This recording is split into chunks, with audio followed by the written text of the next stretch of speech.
નમસ્કાર મિત્રો, આજના વિડીયોમાં આપણે શીખીશું કે કોઈપણ ફોટાને જેપીજીમાં કન્વર્ટ કેવી રીતે કરવો। તો ચાલો વિડીયોને શરૂ કરીએ। અને હા, તમે હજુ સુધી વિડીયોને લાઇક નથી કર્યો તો પ્લીઝ વિડીયોને લાઇક કરી દો અને ચેનલને સબસ્ક્રાઈબ કરી દો। તો દોસ્તો, કોઈપણ ફોટોને જેપીજીમાં કન્વર્ટ કરવા માટે સૌથી પહેલાં પ્લે સ્ટોરમાં જવાનું છે અને પ્લે સ્ટોરમાં ઓપન કરવાનું છે અને સર્ચમાં જઈને તમારે જેપીજી કન્વર્ટર એવું સર્ચ કરી લેવાનું છે। તો હવે તમારી સામે નવું પેજ આવશે, તેમાં તમને image converter JPG PNG converter નામની એક એપ્સ જોવા મળશે। તો તમારે અહીંથી આ એપને તમારા ફોનમાં ઇન્સ્ટોલ કરી લેવાની છે, એટલે કે ડાઉનલોડ કરી દેવાની છે। તો હવે તમે એપ ઇન્સ્ટોલ કર્યા પછી તમારા ફોનમાં આ એપને ઓપન કરી લેવાની છે। તો હવે તમે જેવા એપને ઓપન કરશો એટલે તમને એક સિલેક્ટ ફોટો એવો ઓપ્શન જોવા મળશે। તો હવે એના ઉપર ક્લિક કરી લેવાનું છે। તો સિલેક્ટ ફોટો પર ક્લિક કરશો એટલે તમારા ફોનની ગેલેરી ઓપન થઈ જશે અને તમારા ફોનમાં જેટલા પણ ફોટો હશે એ બધા અહીં બતાવી દેશે।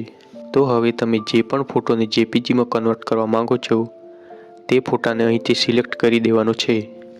ફોટો સિલેક્ટ કર્યા પછી નીચે તમને ડનનો ઓપ્શન જોવા મળશે, તો તમારે ડન ઉપર ક્લિક કરી દેવાનું છે। તો ડન પર ક્લિક કરશો એટલે તમારી સામે આવું પેજ આવશે। તો હવે તમારે તમારા ફોટોનું ફોર્મેટ અહીંથી જેપીજી સિલેક્ટ રહેવા દેવાનું છે અને નીચે તમને ઇમેજ ક્વોલિટીનો ઓપ્શન જોવા મળશે, તો તમારે તેને હાઈંગ પર કરી દેવાનું છે। તો હવે આ બધું કરીને તમારે નીચે કન્ટિન્યુ પર ક્લિક કરી લેવાનું છે। તો કન્ટિન્યુ પર ક્લિક કરશો એટલે હવે તમારો ફોટો જેપીજીમાં કન્વર્ટ થઈ જશે। તો હવે તમારે તમારા ફોનની ગેલેરીમાં જવાનું છે। તો તમે જોઈ શકો છો કે ફોટો કન્વર્ટ થઈને ગેલેરીમાં આવી જશે।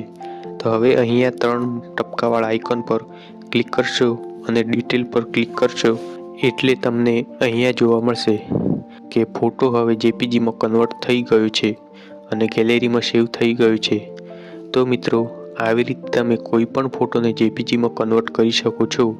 તો મિત્રો, તમને આ વિડીયો થોડોક પણ પસંદ આવ્યો હોય તો પ્લીઝ આ વિડીયોને લાઇક કરી દેજો અને ચેનલ પર નવા હોય તો પ્લીઝ ચેનલને સબસ્ક્રાઈબ કરી દેજો, કારણ કે તમને આ ચેનલ ઉપર આવા ઉપયોગી દરરોજ આવા વિડીયો જોવા મળતા રહેશે।